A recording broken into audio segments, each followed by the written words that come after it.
Puji Tuhan. Selamat malam, salam sejahtera dan bahagia kiranya memenuhi setiap kehidupan kita, pribadi lepas pribadi. Puji Tuhan. Saya tidak lupa menyapa anak-anak Tuhan, umat Tuhan, bahkan hamba-hamba Tuhan yang sedang mengikuti pemberitaan firman Tuhan lewat live streaming, video internet, YouTube, Facebook, dimanapun Anda berada. Selanjutnya mari kita mohonkan kemurahan hati Tuhan supaya kiranya Tuhan membukakan firman-Nya bagi kita malam ini dan selanjutnya membawa kita rendah di ujung kaki salib, tersungkur di hadapan tatanya, sujud menyembah Allah yang hidup, dan berikanlah diri kita masing-masing untuk dipimpin sampai kepada penyembahan yang tertinggi. Segera saja kita menyambut firman penggembalaan untuk ibadah doa penyembahan dari surat yang dikirim oleh Rasul Paulus kepada jemaat di Kolose pasal yang ketiga. Kita masih berada pada ayat yang ke-19. Demikian firman Tuhan. Ya. Hubungan antara anggota-anggota rumah tangga. Hai suami-suami, kasihilah istrimu dan janganlah berlaku kasar terhadap dia. Hai suami-suami, kasihilah istrimu dan janganlah berlaku kasar terhadap dia. Puji Tuhan. Suatu pernyataan dari Allah yang ditujukan langsung kepada suami-suami, supaya setiap suami tahu untuk mengasihi istrinya dengan benar. Inilah nasihat firman yang harus diterima oleh seorang suami dengan segala kerendahan hatinya. Sekalipun suami adalah seorang kepala dalam hubungan nikah dan rumah tangganya. Amin, saudaraku. Nasihat firman ini harus diterima oleh seorang suami dengan segala kerendahan hatinya. Puji Tuhan.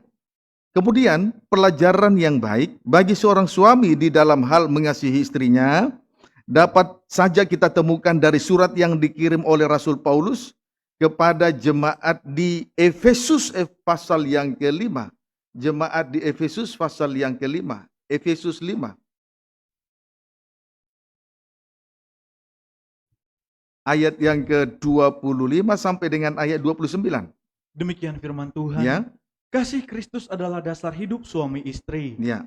Hai suami, Terus kasihilah istrimu sebagaimana Kristus telah mengasihi jemaat dan telah menyerahkan dirinya baginya. Ya. Untuk menguduskannya sesudah ia menyucikannya dengan memandikannya dengan air dan firman, supaya dengan demikian ia menempatkan jemaat di hadapan dirinya dengan cemerlang tanpa cacat atau kerut atau yang serupa itu, tetapi supaya jemaat kudus dan tidak bercela. Demikian juga suami harus mengasihi istrinya sama seperti tubuhnya sendiri. Siapa yang mengasihi istrinya mengasihi dirinya sendiri, sebab tidak pernah orang membenci tubuhnya sendiri, tetapi mengasuhnya dan merawatinya, sama seperti Kristus terhadap jemaat. puji Tuhan. Haleluya. Suami-suami di dalam hal mengasihi istrinya dinyatakan sebanyak 2 kali. Suami-suami di dalam hal mengasihi istrinya dinyatakan sebanyak 2 kali. 1 ayat 25 sampai dengan ayat 27. 2 ayat 28 sampai dengan ayat 29. Puji Tuhan. Hal yang pertama pada ayat 25 sampai dengan ayat 27 tersebut telah saya sampaikan untuk beberapa seri. Puji Tuhan. Dan selanjutnya mari kita melihat dan belajar dari hal yang kedua, ayat 28 sampai dengan ayat 29. Untuk itu kita kembali membaca ayat 28 sampai dengan ayat 29. Demikian firman Tuhan. Ya. Demikian juga suami harus mengasihi istrinya, Ya. sama seperti tubuhnya sendiri. Terus? Siapa yang mengasihi istrinya mengasihi dirinya sendiri. Terus? Sebab tidak pernah orang membenci tubuhnya sendiri, tetapi mengasuhnya dan merawatinya, sama seperti Kristus terhadap jemaat. Puji Tuhan.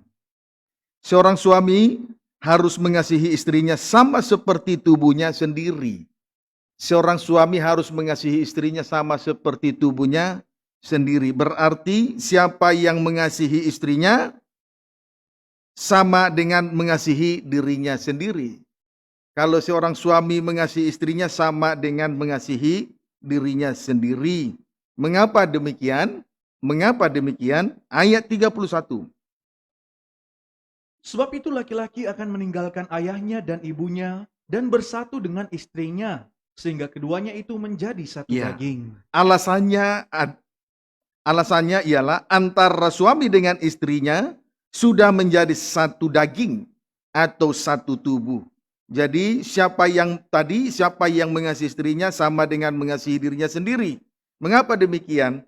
Karena antara suami dengan istrinya sudah menjadi satu daging, sudah menjadi satu tubuh. Jadi apa yang dirasakan oleh istri tentu saja dirasakan oleh suami. Jadi oleh sebab itu di dalam hal mengasihi istrinya, apa yang dirasakan oleh istri itu juga yang dirasakan oleh sang suami. Pertanyaannya, apa alat yang digunakan sebagai sarana yang mempersatukan? Tadi karena tubuh, karena suami, antara suami dengan istri sudah menjadi satu daging, sudah menjadi satu tubuh. Nah, sekarang pertanyaannya, apa alat yang digunakan sebagai sarana yang mempersatukan? Hal ini sudah terjadi dari sejak di Taman Eden, saudara. Kejadian pasal yang kedua. Jadi alat pemersatu ini sudah digunakan dari sejak semula. Dari sejak di Taman Eden. Sejak ada nikah di dalam Taman Eden. Kejadian 2 ayat 22 sampai dengan ayat 24. Demikian firman Tuhan. Ya. Dan dari rusuk yang diambil Tuhan Allah dari manusia itu, Ya. dibangunnyalah seorang perempuan. Terus? Lalu dibawanya kepada manusia itu. Ya. Lalu berkatalah manusia itu, inilah dia, tulang dari tulangku dan daging dari dagingku. Jelas satu tubuh. Terus? Ia akan dinamai perempuan, sebab ia diambil dari laki-laki. 24. Sebab itu seorang laki-laki akan meninggalkan ayahnya Ya. dan ibunya Ya. dan bersatu dengan istrinya, sehingga keduanya menjadi satu Satu daging. daging. Puji Tuhan, sarana yang digunakan sehingga antara suami dengan istrinya menjadi satu daging adalah salib Kristus. Amin, saudaraku. Adalah salib di Golgota. Sebab perempuan itu dibentuk dari salah satu tulang rusuk Adam. Ini adalah gambaran dan bayangan ketika Yesus disalibkan di atas bukit Golgota. Amin, saudaraku. Sehingga setelah perempuan itu pun dibentuk, lalu berkatalah Adam, inilah dia tulang dari tulangku dan daging dari dagingku. Sementara Yesus Kristus adalah Adam yang akhir menjadi roh yang menghidupkan. Amin, saudaraku. Puji Tuhan. Jadi alat yang digunakan sebagai pemersatu antara tubuh dengan kepala, antara suami dengan istri, tidak lain tidak bukan adalah salib Kristus, salib di Golgota. Amin, saudaraku. Puji Tuhan. Jadi salib adalah sarana, alat yang digunakan sebagai sarana untuk mempersatukan kita. Dimulai antara tubuh dengan kepala, kemudian kalau itu sudah terwujud, antara anggota-anggota tubuh yang lain. Antara anggota tubuh yang satu dengan anggota tubuh yang lain, semuanya menjadi satu. Puji Tuhan. Haleluya. Demikian juga di dalam nikah dan rumah tangga. Matius 19 ayat 5 sampai 6.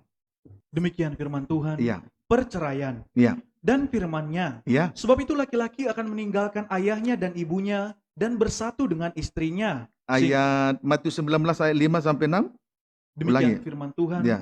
Dan firman-Nya, Iya. sebab itu laki-laki akan meninggalkan ayahnya dan ibunya Terus dan bersatu dengan istrinya, satu tubuh, terus sehingga keduanya itu menjadi satu daging. ayat 6. Demikianlah mereka bukan lagi dua, Iya. melainkan satu. Iya. Karena itu apa yang telah Apa yang dipersatukan telah Allah, dipersatukan Allah, apa yang telah dikerjakan oleh Allah di atas kayu salib sebagai sarana alat untuk mempersatukan, terus tidak boleh diceraikan manusia. puji Tuhan. Haleluya. Apa yang telah dipersatukan Allah di atas kayu salib tidak boleh diceraikan manusia, apapun alasannya. Amin, saudaraku. Sebab mereka bukan lagi dua, melainkan satu daging oleh kuasa salib di Golgota. Puji Tuhan. Jadi saudara, sengsara salib, aniaya sengsara salib ini juga, saudaraku, tidak boleh asing bagi kita semua. Seharusnya kita bersyukur dengan sengsara salib ini karena itu merupakan sarana yang sangat efektif sekali untuk mempersatukan tubuh dengan kepala, juga mempersatukan anggota-anggota tubuh yang lain. Amin, saudaraku. Puji Tuhan. Kiranya dapat dipahami dengan baik. Selanjutnya, syarat untuk memikul salib atau syarat untuk bersatu dengan istrinya. Puji Tuhan. Diulangi baca ayat 5. Dan firman-Nya. Jadi yang mempersatukan antara kepala dengan tubuh dengan kepala adalah sengsara salib. Amin, saudaraku. Amin. Nah, syarat untuk memikul salib, syarat untuk bersatu dengan istrinya, baca kembali. Dan firman-Nya. Ya. Sebab itu laki-laki akan meninggalkan ayah dan ibunya Ya. dan bersatu Puji dengan Tuhan. istrinya. Laki-laki akan meninggalkan ayah dan ibunya dan bersatu dengan istrinya. Itu syaratnya. Laki-laki harus meninggalkan ayah dan ibunya dan bersatu dengan istrinya. Puji Tuhan. Haleluya. Efesus pasal 5 ayat 31. Kita kembali memperhatikan Efesus pasal yang kelima ayat 31. Demikian firman Tuhan. Ya. Sebab itu laki-laki Ya. akan meninggalkan ayahnya dan Nah, ibunya. di sini juga kembali dinyatakan laki-laki akan meninggalkan ayah dan ibunya terus Dan bersatu dengan Ya. istrinya. dan bersatu dengan istrinya terus. Sehingga keduanya itu Ya. menjadi satu daging. Ya, kembali saya sampaikan laki-laki akan meninggalkan ayah dan ibunya dan bersatu dengan istrinya. Artinya laki-laki harus meninggalkan segala milik kepunyaannya. Dengan demikian seorang suami dapat mengasihi istrinya seperti dirinya sendiri. Jadi sudah terlebih dahulu harus meninggalkan segala sesuatu yang dia miliki. Barulah dia bisa bersatu dengan istrinya. Barulah dia bisa mengasihi istrinya seperti mengasihi dirinya sendiri. Puji Tuhan. Ini juga dituntut kepada seorang imam. Bukan hanya kepada seorang suami, tetapi ini juga dituntut kepada seorang imam. Untuk bisa mengasihi sesama, lewat ibadah dan pelayanannya sudah harus terlebih dahulu meninggalkan segala sesuatu yang dia milikinya. Termasuk harga dirinya. Kiranya dapat kalau belum bisa meninggalkan segala sesuatu yang dia miliki, termasuk harga dirinya, ia tidak akan pernah bisa bersatu dengan yang lain. Tidak akan bisa mengerti untuk mengasihi orang lain seperti mengasihi dirinya sendiri. Kiranya dapat dipahami dengan baik. Amin, saudaraku. Nah, itu kita lihat bahwa hal itu telah diwujudkan oleh pribadi Yesus Kristus di atas kayu salib. Jangan lupa firman yang sudah diterima ya. Puji Tuhan. Supaya jangan sebentar nangis, sebentar lupa. Sebentar rendah hati, sebentar tinggi hati. Ingat terus firman Tuhan. Puji Tuhan, kita lihat wujud yang telah dikerjakan oleh Yesus Kristus. Dan hal itu sudah diwujudkan oleh Yesus Kristus 2000 tahun yang lalu. Filipi pasal yang kedua. Ayat 5 sampai dengan ayat 6. Demikian firman Tuhan. Ya. Nasihat supaya bersatu dan merendahkan diri seperti Kristus. Iya. Hendaklah kamu dalam hidupmu bersama. Ya. Hendaklah dalam hidupmu bersama. Bersama, berarti di antara kita semua. Bersama-sama, hidup bersama-sama, terus menaruh pikiran dan perasaan yang terdapat juga dalam Kristus Yesus. Terus? Yang walaupun dalam rupa Allah, ya, tidak menganggap kesetaraan dengan Allah itu sebagai milik yang harus dipertahankan. Puji Tuhan. Yesus anak Allah rela meninggalkan Bapaknya dan rela meninggalkan rumahnya di sorga. Singkatnya, Yesus anak Allah telah meninggalkan segala sesuatu yang berharga. Segala sesuatu yang dia miliki. Puji Tuhan. Inilah pikiran dan perasaan yang terdapat dalam Kristus Yesus yang harus dimiliki oleh seorang suami. Demikian juga hendaklah kita dalam hidup bersama menaruh pikiran dan perasaan yang terdapat juga dalam Kristus Yesus. Meninggalkan segala sesuatu yang paling berharga. Itulah harga dirinya. Segala sesuatu yang dimilikinya. Supaya kita bisa hidup bersama-sama. supaya kita bisa rukun bersama-sama. Puji Tuhan. Kiranya dapat dipahami dengan baik ayat 7 sampai dengan ayat 8. Melainkan telah mengosongkan dirinya sendiri Ya, dan mengambil rupa seorang hamba ya. dan menjadi sama dengan manusia. Terus, Dan dalam keadaan sebagai manusia, ya. ia telah merendahkan dirinya dan taat sampai mati. Keadaan sebagai manusia, ia merendahkan dirinya. Lanjut, taat sampai mati. Lanjut, Bahkan sampai mati di kayu sampai salib. mati di kayu salib. Puji Tuhan. Haleluya. Kemudian turun ke dunia dan menjadi sama dengan manusia. Singkatnya, Yesus Kristus merasakan apa yang telah dirasakan oleh manusia. Jadi ayat 7 sampai dengan ayat 8 ini, kemudian Yesus turun ke dunia dan menjadi sama dengan manusia. Singkatnya, Yesus Kristus telah merasakan apa yang telah dirasakan oleh manusia. Sudah merasakan. Taat sampai mati, bahkan sampai mati di kayu salib. Jadi dia sudah merasakan apa yang dirasakan oleh manusia. Jelas sekali, dia mengasihi kita seperti dia mengasihi dirinya sendiri. Amin, saudaraku. Puji Tuhan. Haleluya. Jadi dengan demikian, saya tidak ragu untuk mengatakannya bahwa salib adalah sarana yang paling efektif. Tidak ada lagi sarana yang lain selain salib untuk mempersatukan antara suami dengan istrinya, antara Kristus dengan jemaat, juga antara yang satu dengan yang lain. Salib adalah sarana yang digunakan untuk sebagai alat pemersatu, untuk mempersatukan kita satu dengan yang lain, supaya kita hidup rukun bersama-sama di tengah ibadah dalam pelayanan, dalam penggembalaan GPT Betania Serang dan Cilegon. Dan juga rukun bersama-sama dengan saudara-saudara kita dimanapun kita berada. Dimanapun komunitas kita berada. Baik dengan tetangga, baik di tempat bekerja, di mana saja kita berada.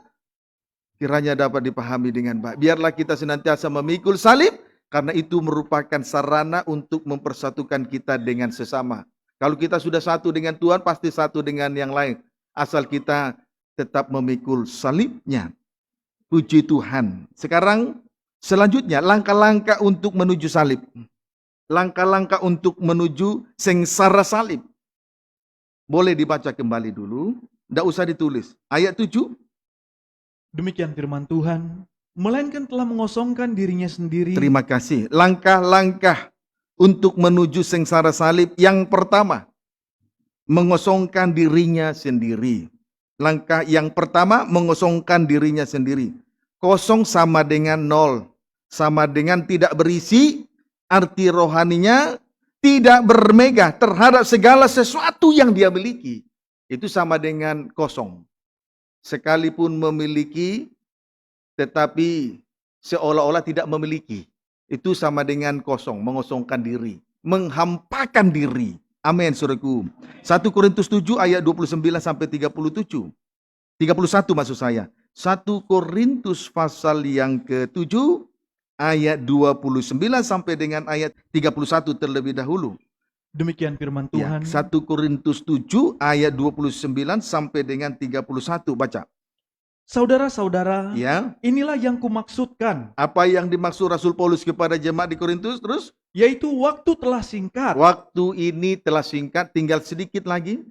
Singkat berarti waktu yang tersisa tinggal sedikit, pergunakan dengan baik. Amin. Rasul Paulus berkata, waktu telah singkat, berarti waktu yang tersisa ini tinggal sedikit. Kalau kita menyadari itu, gunakan dan manfaatkan sebaik mungkin. Puji Tuhan. Terus? Karena itu dalam waktu yang masih sisa ini, Ya. orang-orang yang beristri Nah, suami yang beristri terus? harus berlaku seolah-olah mereka tidak beristri. Terus? Dan orang-orang yang menangis seolah-olah tidak menangis. Terus? Dan orang-orang yang bergembira seolah-olah tidak bergembira. Ya, bergembira, tapi seolah-olah tidak bergembira. Terus? Dan orang-orang yang membeli Membeli. seolah-olah tidak memiliki apa yang Tetapi mereka beli. seolah-olah tidak memiliki apa yang mereka beli. Tidak bermegah. Terus? Pendeknya, Ya, pendeknya terus orang-orang yang mempergunakan barang-barang duniawi barang duniawi, perkara lahiriah terus seolah-olah sama sekali tidak mempergunakannya. seolah-olah tidak mempergunakannya terus. Sebab dunia seperti yang kita kenal sekarang akan berlalu. Puji Tuhan. Haleluya. Saudara, singkatnya, orang-orang yang beristri atau seorang suami harus berlaku seolah-olah tidak beristri. Bukan berarti tidak mau mengakui, bukan berarti tidak mengakui istrinya. Di sini dikatakan orang yang beristri atau seorang suami harus berlaku seolah-olah tidak beristri. Tapi bukan berarti suami menolak istrinya, tidak. Seolah-olah tidak mempunyai istri. Amin, saudaraku. Persamaannya, orang yang menangis seolah-olah tidak menangis. Puji Tuhan. Seolah-olah tidak menangis. Puji Tuhan. Biasanya kesusahan yang menimbulkan air mata. Tetapi orang-orang yang menangis, seolah-olah tidak menangis. Berarti kuat terhadap penderitaan. Nah, ini orang yang mengampakkan diri, saudara. Kemudian B, orang-orang yang bergembira seolah-olah tidak bergembira. Seolah-olah tidak bergembira. Puji Tuhan. Kemudian C, orang-orang yang membeli seolah-olah tidak memiliki apa yang mereka beli. Pendeknya, orang yang mempergunakan barang duniawi seolah-olah sama sekali tidak mempergunakannya. Sama artinya mengosongkan diri, dengan kata lain tidak bermegah dengan segala apa yang dia miliki. Dapat dipahami, saudaraku? Puji Tuhan. Jadi kalau kita melihat persamaannya tadi ada 3, jadi itu sama artinya mengosongkan diri, dengan kata lain tidak bermegah dengan segala apa yang dia miliki. Jadi apapun yang kita miliki tidak perlu untuk disombongkan. Puji Tuhan, kiranya dapat dipahami dengan baik. Pertanyaannya, mengapa harus mengosongkan diri atau tidak perlu bermegah? Mengapa seorang suami harus mengosongkan diri atau tidak perlu bermegah? Jawabnya, dunia yang kita kenal sekarang satu kali kelak akan berlalu. Dunia yang kita kenal sekarang ini satu kali kelak akan berlalu. Dengan demikian, kita tidak perlu bermegah. Sebab tidak ada sesuatu yang pantas untuk disombongkan dari apa yang ada ini. Karena yang ada ini, dunia dengan segala isinya akan berlalu. Lalu untuk apa untuk disombongkan? Puji Tuhan. Dapat dipahami? Haleluya. Puji Tuhan. Nah, tujuan untuk mengosongkan diri. Lanjut. Tujuan untuk mengosongkan diri. Baca ayat 32 sampai ayat 34. Ayat 32 sampai dengan ayat 34 baca. Demikian firman Tuhan. Ya. Aku ingin supaya kamu hidup tanpa kekhawatiran. Ya, terus? Orang yang tidak beristri memusatkan perhatiannya pada perkara Tuhan. Terus? Bagaimana Tuhan berkenan kepadanya. Ya. Orang yang beristri memusatkan perhatiannya pada perkara duniawi. Orang yang beristri memusatkan perhatiannya pada perkara dunia yang akan berlalu ini. Terus? Bagaimana ia dapat menyenangkan istrinya. Mendua hati. Terus? Dan dengan demikian perhatiannya terbagi-bagi. Iya. Terus? Perempuan yang tidak bersuami. Sebaliknya perempuan yang tidak bersuami. Dan anak-anak gadis.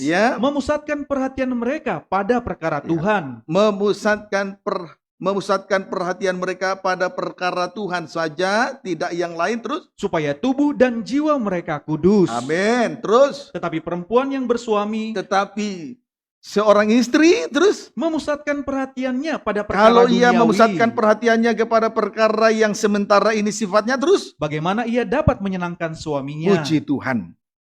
Haleluya. Saudaraku, mengosongkan diri adalah suatu tanda yang nyata bahwa seorang suami hidup tanpa kekhawatiran. Amin, saudaraku. Mengosongkan diri adalah suatu tanda yang nyata bahwa seorang suami hidup tanpa kekhawatirannya. Puji Tuhan. Ciri-ciri hidup tanpa kekhawatiran. Ciri-ciri hidup tanpa kekhawatiran. Seorang suami dapat memusatkan perhatiannya kepada perkara Tuhan.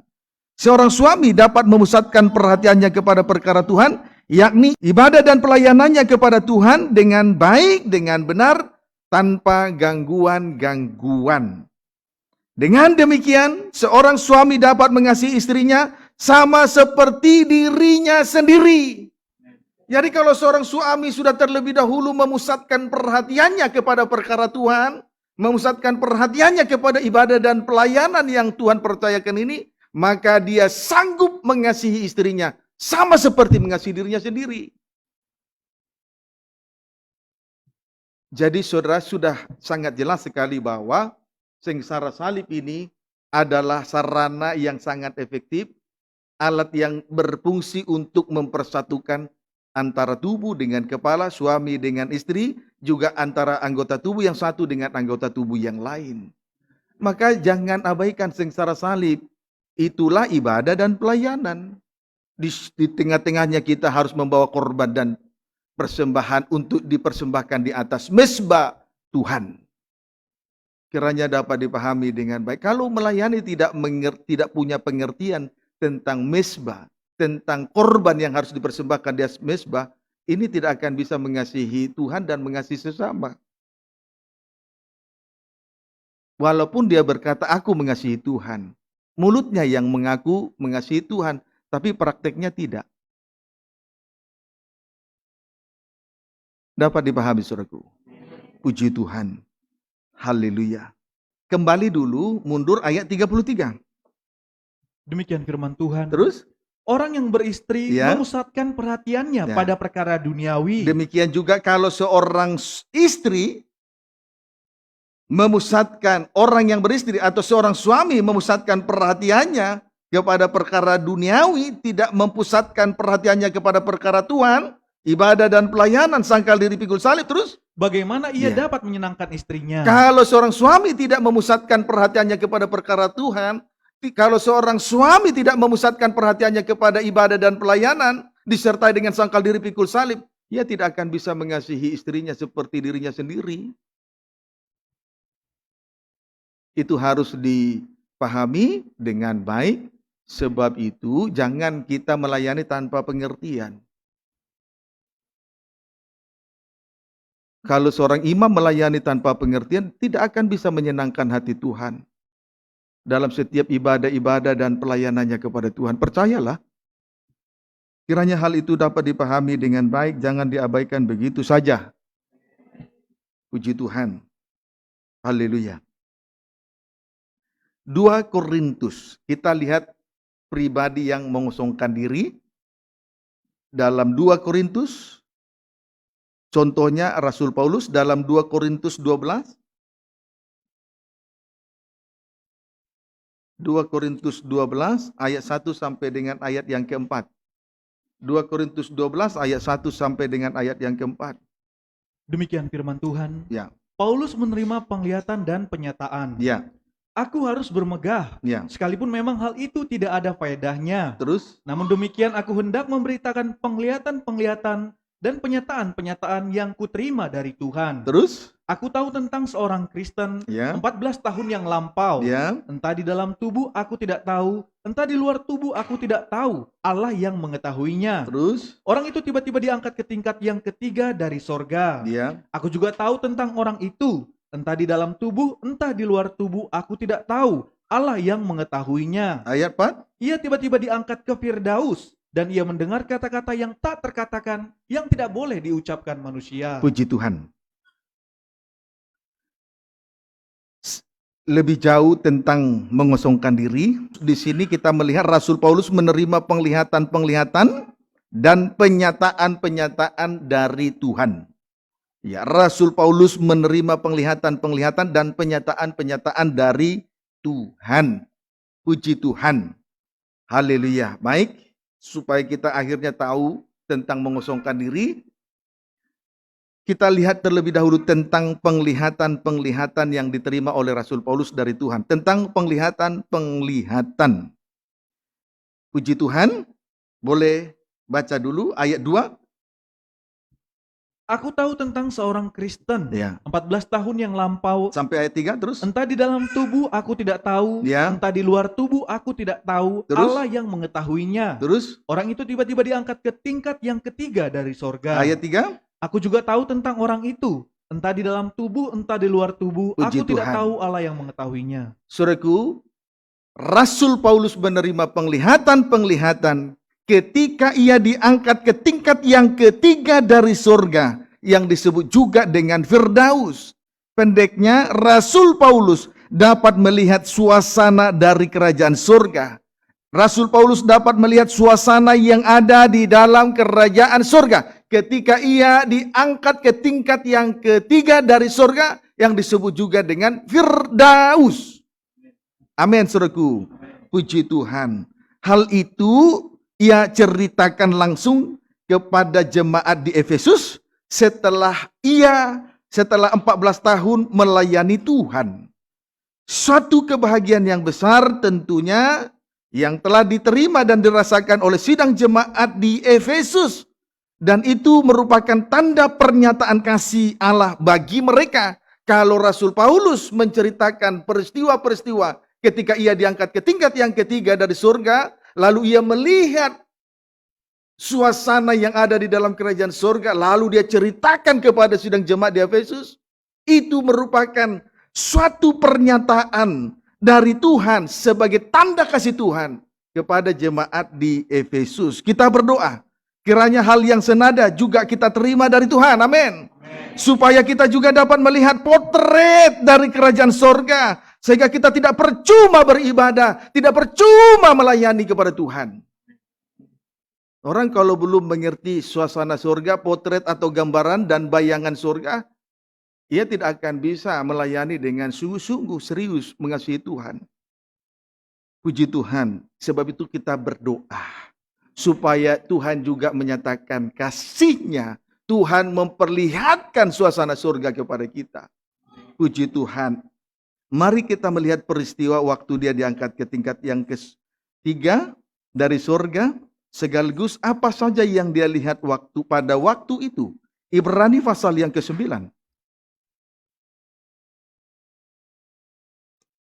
Ibrani pasal yang ke-9 ayat 1 sampai dengan ayat 4, silakan. Demikian firman Tuhan. Ya. Tempat kudus di bumi dan di sorga. Ya. Memang perjanjian yang pertama juga mempunyai peraturan-peraturan untuk ibadah dan untuk tempat kudus buatan tangan manusia. Kemah di bumi, tabernakel Musa, terus? Sebab ada dipersiapkan suatu kemah, yaitu bagian yang paling depan, dan di situ terdapat kaki dian dan meja dengan roti sajian. Ya, terdapat kaki dian dan meja roti, terus? Bagian ini disebut tempat yang kudus. Ruangan suci. Terus? Di belakang tirai yang kedua, terdapat suatu kemah lagi yang disebut tempat yang maha kudus. Ruangan maha kudus.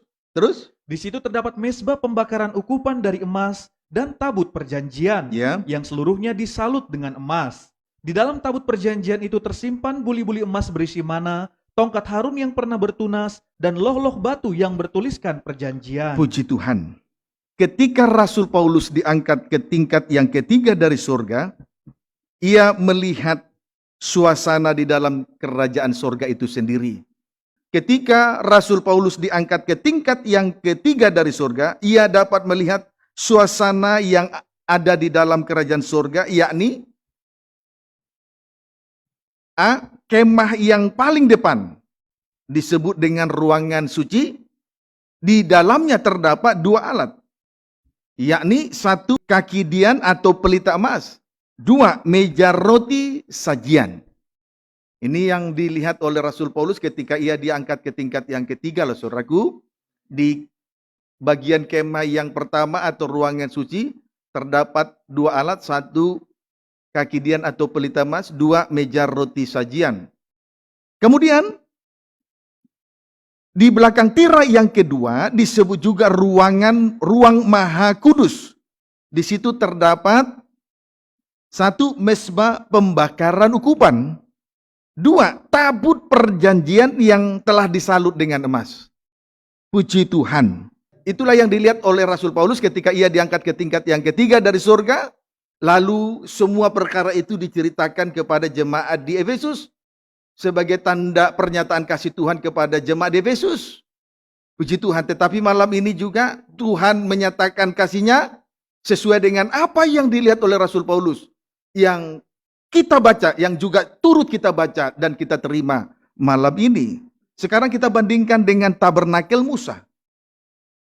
Sejenak kita bandingkan dengan tabernakel Musa.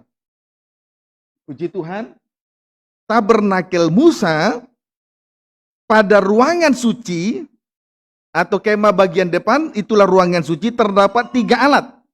Yakni 1 meja roti sajian. Meja roti sajian berbicara tentang persekutuan yang mendalam dengan Yesus anak Allah lewat firman-Nya dan perjamuan suci. Persekutuan yang mendalam dengan Yesus anak Allah lewat firman Allah dan perjamuan suci. Amin, saudaraku. Nah, wadahnya ialah ibadah pendalaman Alkitab. Jadi persekutuan dengan anak Allah, persekutuan yang mendalam dengan anak Allah lewat firman Allah dan perjamuan suci, wadahnya adalah ibadah pendalaman Alkitab. Amin, saudaraku. Wadahnya itu. Jadi persekutuan kita dengan firman Allah dan perjamuan suci, wadahnya adalah ibadah pendalaman Alkitab. Puji Tuhan. Kemudian 2 kakidian atau pelita emas. Artinya persekutuan dengan Roh El Kudus, Roh Allah. Persekutuan kita dengan Roh El Kudus. Puji Tuhan, wadahnya adalah ibadah raya Minggu. Wadahnya ialah ibadah raya Minggu. Puji Tuhan, amin saudaraku.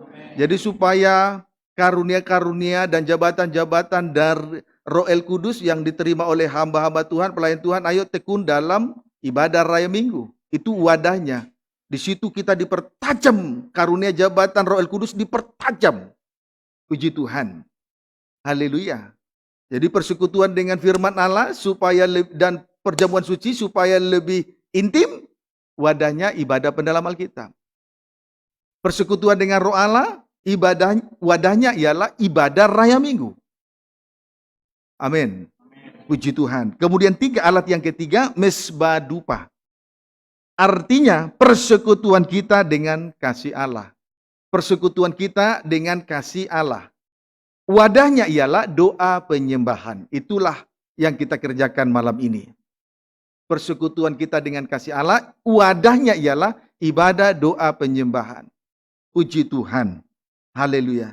Sedangkan pada ruangan maha suci hanya terdapat 1 alat, yaitu tabut perjanjian yang telah disalut dengan emas. Puji Tuhan. Haleluya. Itulah perbandingan antara tabernakel Musa di bumi dengan tabernakel surgawi sesuai dengan apa yang dilihat oleh Rasul Paulus dan dinyatakan kepada sidang jemaat di Efesus, dan hal itu juga dinyatakan kepada kita malam ini. Kita bersyukur tentunya. Setelah kita bandingkan antara apa yang dilihat oleh Rasul Paulus ketika ia diangkat ke tingkat yang ketiga dari surga dengan tabernakel Musa, maka dapatlah kita menarik kesimpulannya bahwa puncak dari ibadah yang kita kerjakan di atas muka bumi ini adalah doa penyembahan. Puji Tuhan. Mengapa demikian? Sebab Rasul Paulus melihat bahwa mezbah pembakaran ukupan itu sudah berada di dalam ruangan maha suci. Dapat dipahami saudaraku? Puji Tuhan, ibadah itu merupakan penyembahan. Sebab di tengah-tengah ibadah kita harus membawa korban dan persembahan untuk selanjutnya dipersembahkan di atas mezbah Tuhan. Tetapi ibadah yang tertinggi adalah doa penyembahan. Kiranya dapat dipahami dengan baik. Coba baca dulu ayat yang keempat, tidak usah ditulis supaya jelas. Di situ terdapat mezbah pembakaran ukupan dari emas. Ternyata mezbah pembakaran ukupan emas, cawan emas yang berisi kemenyan. Itu sudah ada di dalam ruangan maha suci. Kemah di belakang tirai yang kedua. Puji Tuhan. Ibadah memang adalah penyembahan. Setiap kita beribadah itu merupakan penyembahan. Mengapa? Karena kita harus membawa korban dan persembahan selanjutnya dipersembahkan di atas mezbah Tuhan. Tetapi ibadah yang tertinggi adalah ibadah doa penyembahan. Biarlah kiranya sekarang ini di waktu-waktu yang tersisa yang singkat ini, ibadah kita berada pada ibadah yang tertinggi, yaitu doa penyembahan. Juga kerohanian kita harus dipimpin sampai kepada penyembahan yang tertinggi. Jangan rohani jalan di tempat, sebentar menangis, sebentar menggerutu, sebentar ketawa, sebentar memberontak. Perhatikan waktu yang singkat ini, manfaatkan dengan baik. Puji Tuhan. Wahyu 5 ayat yang ke-8. Baca. Demikian firman Tuhan. Ya. Kitab yang dimeterai dan anak domba. Ya.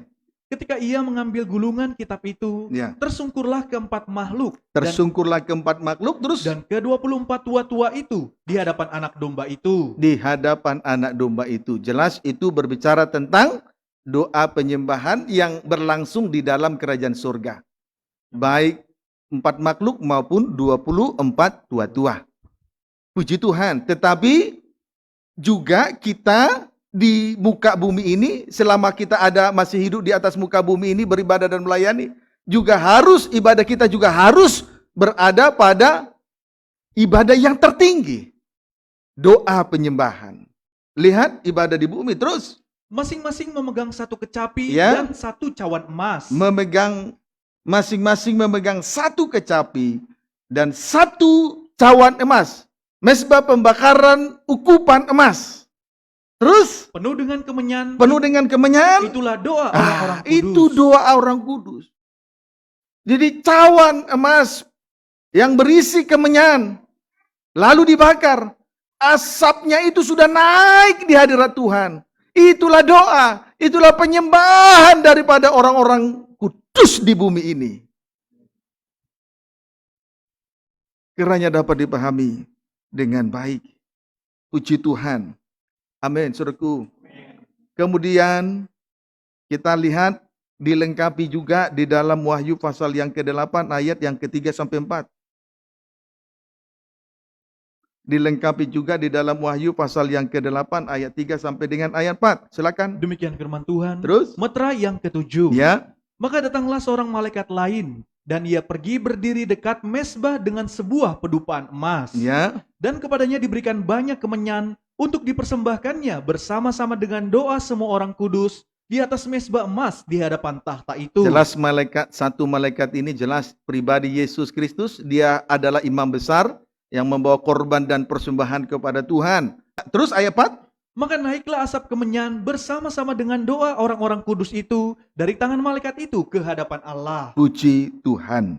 Asap dupa kemenyan itu naik sampai ke hadapan Allah. Pendeknya penyembahan dari orang-orang kudus tembus sampai ke tahta Allah. Tembus sampai ke tahta Allah. Amin, saudaraku. Sedangkan dua ibadah lain tetap ada di bumi. Tidak berada di dalam ruangan maha suci. Tetap ada di bumi. Tidak berada di ruangan maha suci. Sementara asap dupa kemenyan itu, saudaraku, naik sampai ke hadapan Allah. Artinya penyembahan kita di bumi ini, penyembahan dari orang-orang kudus, tembus sampai ke tahta Allah. Sedangkan dua ibadah yang lain tetap ada di bumi. Puji Tuhan, tidak membawa hidup rohani kita sampai tembus ke tahta Allah. Dua ibadah yang lain. Dapat dipahami, saudara? Puji Tuhan. Banyak anak Tuhan, banyak orang Kristen lebih mengutamakan kebaktian minggu umum. Lalu mengabaikan dua kebaktian yang lain. Itulah pendalaman Alkitab dan ibadah doa. Padahal ibadah yang tertinggi, puncaknya adalah ibadah doa penyembahan. Tetapi untuk kita mengerti sampai kepada ibadah yang tertinggi, jangan juga abaikan ibadah pendalaman Alkitab disertai perjamuan suci. Dari situ kita mendalami apa yang menjadi kehendak Allah, mendalami lewat pengajaran firman, untuk kita mengerti menjadi satu kehidupan doa penyembahan di hadapan Tuhan. Itu yang membawa kita tembus ke tata Allah. Dua ibadah lain tetap tinggal di bumi, tidak membawa kita sampai ke tata Allah. Kiranya hal itu dapat dipahami dengan baik. Amin, saudaraku. Maka kalau kita perhatikan di dalam Injil Lukas pasal 13, saudaraku, jelas di situ pernyataan Yesus mengenai siapakah orang yang berhak masuk dalam kerajaan surga. Yesus tetap mengatakan harus melewati jalan yang pintu yang sesak dan jalan yang sempit. Jelas itu penyembahan. Penyembahan. Amin, saudaraku. Puji Tuhan. Itu penyembahan. Ibadah yang sudah berada pada ibadah yang tertinggi, doa penyembahan. Puji Tuhan. Hari-hari ini, sungguh Tuhan membawa saya kepada suatu keadaan yang sangat-sangat saya nikmati. Doa penyembahan. Tidak terasa. Doa penyembahan sudah berlangsung 3 bahkan sampai 4 jam. Dan saya menikmati. Saya menikmati betul-betul penyembahan itu. Bukan omong kosong, bukan. Saya nikmati. Bukan saudara supaya puji saya, tidak. Betul-betul saya nikmati. Tentu ada keluarga saya yang melihat. Saya nikmati sekali hubungan itu dengan Tuhan. Haleluya. Sebab itu, Yesus berkata dalam Injil Lukas juga, sekalipun kamu sudah makan dan minum bersama dengan aku, kamu tidak layak masuk dalam kerajaan surga. Makan itu firman Allah. Ibadah pendalaman Alkitab. Minum, itulah Roh Kudus. Ibadah raya minggu. Tetapi dia lupa puncak ibadah. Sehingga tidak layak masuk dalam kerajaan surga. Itu Injil Lukas 13. Kalau kita membandingkan lagi dalam Wahyu pasal yang ke-12, saudaraku, kepada mempelai perempuan diberikan sayap burung nasar yang besar, supaya ia diterbangkan ke tempatnya, padang belantara, dan dipelihara selama 3,5 tahun jauh dari mata ular. Jauh dari masa aniaya antikris yang berlangsung 3,5 tahun. Tetapi karena naga itu tidak bisa memburu mempelai Tuhan, dia sangat marah. Akhirnya dia memburu gereja atau keturunan yang tertinggal. Itulah gereja yang hanya ibadahnya pada hukum-hukum sama dengan ibadah pendalam Alkitab, juga kesaksian Yesus atau kesaksian Roh sama dengan ibadah raya minggu. Tetapi ibadahnya tidak memuncak sampai kepada dua penyembahan. Inilah sasaran daripada naga besar itu. Puji Tuhan. Jadi mau tidak mau, ibadah ini harus membawa kita berada sampai kepada ibadah yang tertinggi. Tembus sampai menembusi tata Allah. Kiranya dapat dipahami dengan baik. Puji Tuhan, itu tentang penglihatan. Kemudian tentang penyataan-penyataan yang diterima oleh Rasul Paulus. Bolehlah kita kembali membaca, tidak usah ditulis. Ke dalam melihat 2 Korintus tadi, 2 Korintus 12,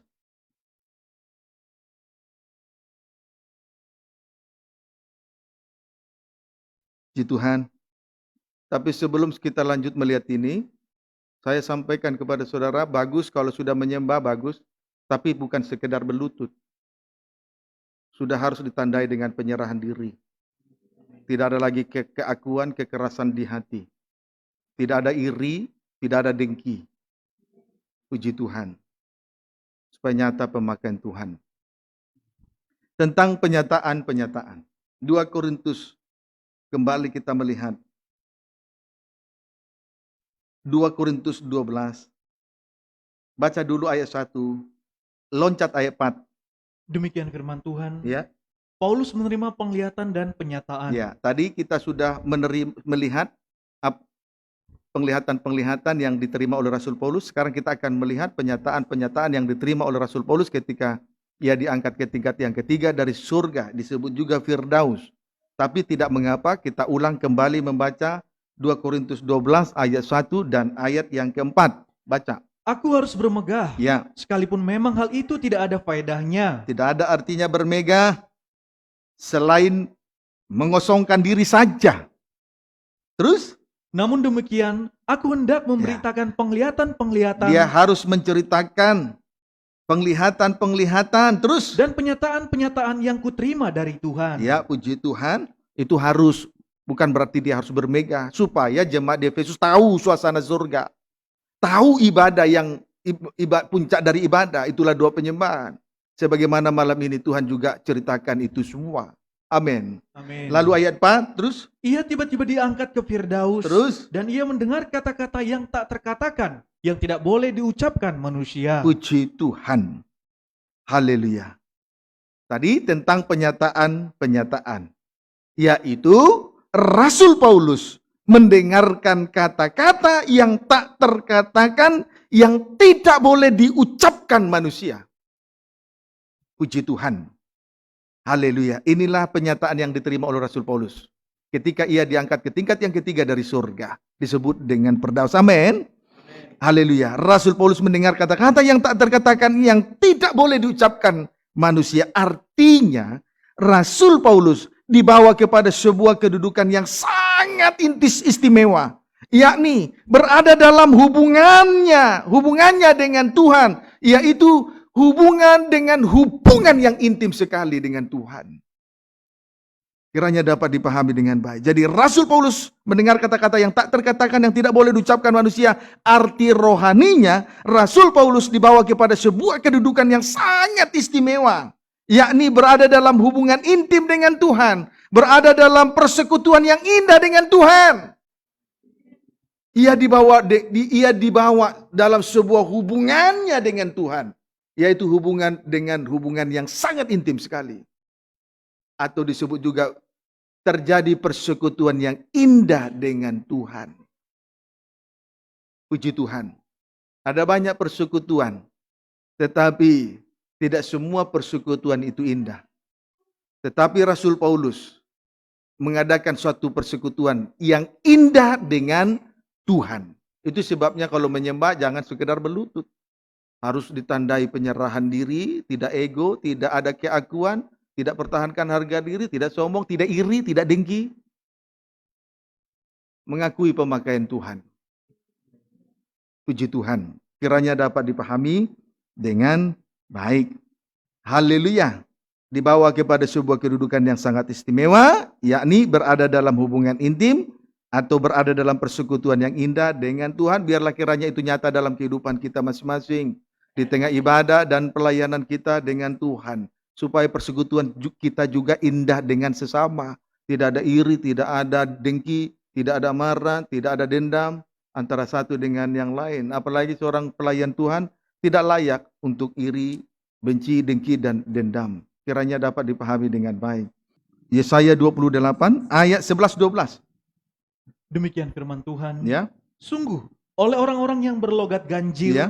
dan oleh orang-orang yang berbahasa asing, Ya. akan berbicara kepada bangsa ini. Ya. Dia yang telah berfirman kepada mereka, Ya. inilah tempat perhentian. Berilah perhentian kepada orang yang lelah. Terima kasih. Sampai di situ. Logat ganjil, bahasa lidah atau bahasa roh adalah hasil dari persekutuan yang indah dengan Tuhan. Logat ganjil, bahasa lidah atau bahasa roh itu merupakan hasil dari persekutuan yang indah dengan Tuhan.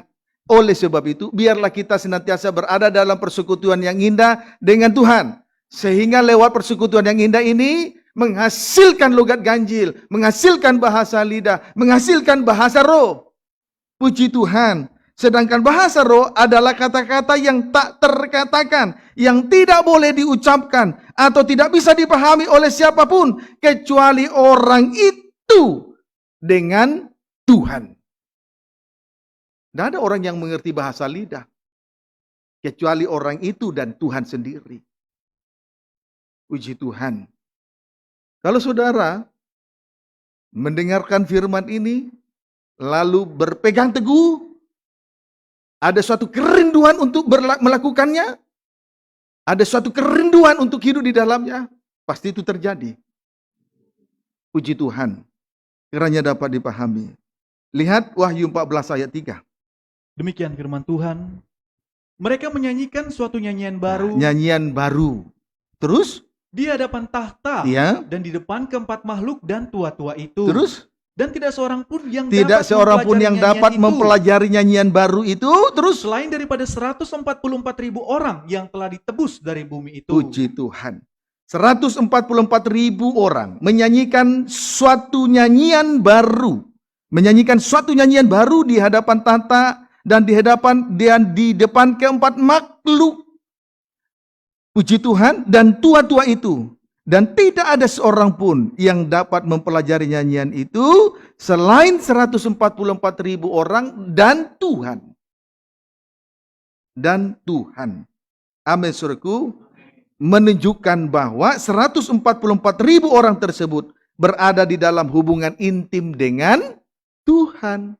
Ada di dalam suatu persekutuan yang indah dengan Tuhan.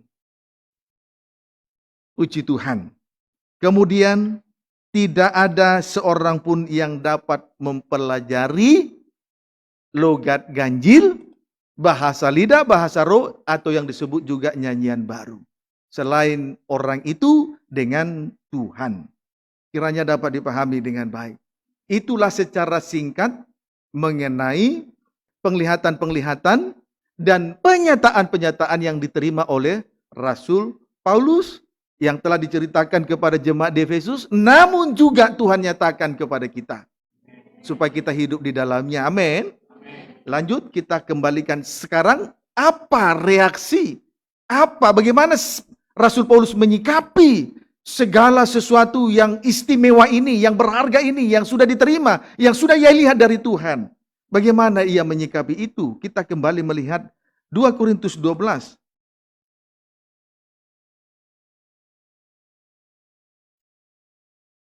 Ayat 5-6 agak cepat. Demikian firman Tuhan. Karena ini sudah 1 jam. Terus? Atas orang itu aku hendak bermegah, Ya. tetapi atas diriku sendiri aku tidak akan bermegah. Iya, terus? Selain atas kelemahan-kelemahanku. Iya. Rasul Paulus harusnya berpegang atas kelemahannya saja. Terus? Sebab sekiranya aku hendak bermegah juga, Ya. aku bukan orang bodoh lagi. Terus? Karena aku mengatakan kebenaran. Terus? Tetapi aku menahan diriku, supaya jangan ada orang yang menghitungkan kepadaku Ya. lebih daripada yang mereka lihat padaku, atau yang mereka dengar daripadaku. Betul, puji Tuhan.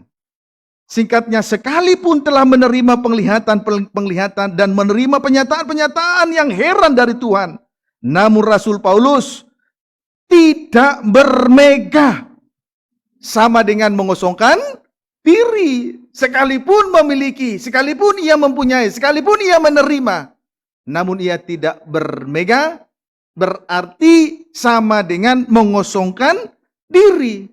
Mempunyai seolah-olah tidak mempunyai, sama dengan mengosongkan diri. Memiliki seolah-olah tidak memiliki. Beristri seolah-olah tidak beristri.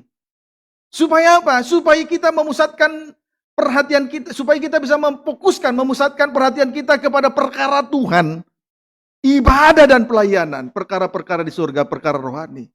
So, kalau kita sudah bisa memusatkan perkara Tuhan, memusatkan perhatian kita kepada melayani pekerjaan Tuhan, maka bisa kita mengasihi. Maka seorang suami mampu mengasihi istrinya seperti mengasihi dirinya sendiri. Puji Tuhan. Rasul Paulus tetap tidak bermegah dengan segala keistimewaan-keistimewaan yang sudah dia miliki. Mengosongkan diri. Dia hanya bermegah atas kelemahan-kelemahannya saja. Puji Tuhan. Ayat 9 sampai 10. Kemudian saya tambahkan, bagi Rasul Paulus, bermegah adalah sebuah sikap yang ditunjukkan oleh orang bodoh saja. Sebab itu dia tidak mau bermegah. Ayat 9 sampai 10. Tetapi jawab Tuhan kepadaku, Ya. cukuplah kasih karuniaku bagimu, Iya. sebab justru dalam kelemahanlah kuasaku menjadi sempurna. Ya, bermegah dalam kelemahan terus. Sebab itu terlebih suka aku bermegah atas kelemahanku, Iya. Terus. supaya kuasa Kristus turun menaungi aku. Terus. Karena itu aku senang dan rela di dalam kelemahan, Ya. di dalam siksaan, Ya. di dalam kesukaran, Terus. di dalam penganiayaan dan kesesakan oleh karena Kristus. Ya, singkatnya Rasul Paulus terlebih suka bermegah atas kelemahan-kelemahannya, yakni bermegah di dalam kelemahan, dalam siksaan, di dalam kesukaran, di dalam penganiayaan, di dalam kesesakan oleh karena Kristus tentunya. Sama artinya mengosongkan diri atau tidak bermegah. Bermegah terhadap kelemahan itu sama dengan mengosongkan diri. Apa kelemahannya tadi? Dalam kelemahan, dalam siksaan, dalam kesukaran, dalam penganiayaan, dalam kesesakan oleh karena Kristus. Sama artinya mengosongkan diri, tidak bermegah. Dengan demikian, Rasul Paulus kembali berkata, kuasa Kristus turun menjadi naungan bagi Rasul Paulus. Kuasa Kristus turun dan menjadi naungan atas Rasul Paulus. Dan biarlah kiranya itu juga menjadi naungan atas kita semua. Sehingga ketika kita mengosongkan diri, kita kuat. Coba baca ayat terakhir. Ayat bagian B. Sebab jika aku lemah, Kalau kita bermegah dalam kelemahan, sama dengan mengosongkan diri. Terus, maka aku kuat. maka kita kuat. Kalau bermegah lemah. Karena, saudaraku, kesombongan adalah awal dari kejatuhan. Tapi kalau kita bermegah dalam kelemahan, mengosongkan diri, ketika Rasul Paulus berkata, sebab jika aku lemah, maka aku kuat. Mari kita bersama-sama mengosongkan diri. Mempunyai seolah-olah tidak mempunyai. Mengapa? Supaya kita fokus atas perkara Tuhan. Beribadah dengan baik, dengan benar, dengan suci, berkenan menyenangkan hati Tuhan. Sehingga dengan demikian kita mampu mengasihi, selain mengasihi Tuhan juga mengasihi sesama. Seperti diri sendiri. Singkatnya, Rasul Paulus berkata, jika aku lemah, maka aku kuat. Biarlah kita memiliki kekuatan dari Allah, dari surga. Karena kekuatan manusia terbatas. Segala yang dimiliki, pengertian, kemampuan, apapun yang dimiliki manusia, terbatas. Puji Tuhan. Haleluya. Gambaran kuat. Ayat terakhir. Gambaran dari kekuatan yang dimiliki. Kekuatan yang kita miliki. Kekuatan Allah yang kita miliki. Roma 8. Ayat 35-36. Baca. Demikian firman Tuhan. Ya, silakan. Keyakinan iman. Ya.